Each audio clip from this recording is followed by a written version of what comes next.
Assalamualaikum warahmatullah. Kita lagi dapat masalah, sekarang kita beramal. Berarti amal kita sekarang ini bisa dipakai untuk masalah kita yang berikutnya. Sedangkan masalah kita yang sekarang nggak punya modal amalan, berarti modalnya apa biar masalah kita selesai? Modalnya adalah penghapusan dosa. Kalau dosa kita udah dihapuskan, baru masalahnya selesai. Sehingga para ulama diambil dari sebuah hadis mengatakan bahwa idza kathurat dzunubul abdi walam yakul lahu min amalin liyukaffiraha fabtalahu Allahu bil hazan liyukaffiraha. Kalau ada seorang hamba yang dosanya banyak dan dia tidak punya cukup amal untuk menghapuskan dosa-dosa itu, maka Allah Subhanahu wa taala akan memberikan dia masalah atau ujian untuk menghapuskan dosa-dosanya. Itu hadis riwayat Tirmizi.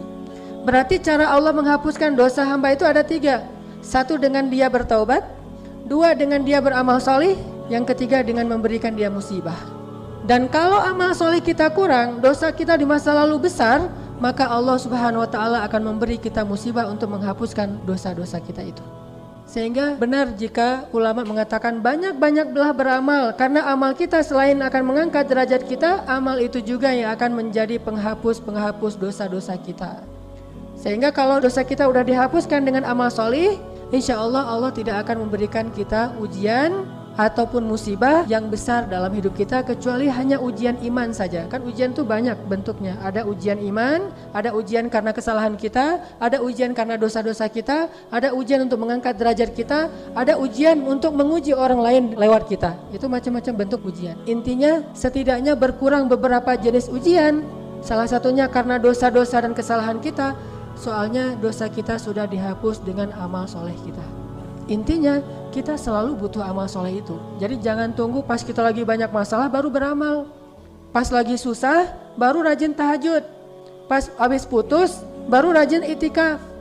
Nah ini berarti itikafnya gak dipakai untuk menyambung lagi yang terputus, tapi untuk nanti kalau lamar lagi insya Allah diterima.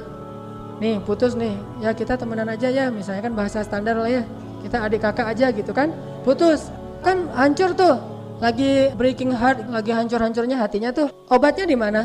Kalau dia obatnya datang ke tempat-tempat hiburan, paling dia akan hilang masalah sebentar, pulang dari situ muncul lagi masalahnya. Mungkin dia baik memilih obatnya itu datang ke masjid, itikaf atau ikut talim. Daripada saya mikirin itu, mending saya ikut talim aja. Datanglah ke masjid ikut talim, dengerin tausiah, dapat semacam siraman rohani gitu kan. Itu kan amal soleh, berpahala nggak tuh?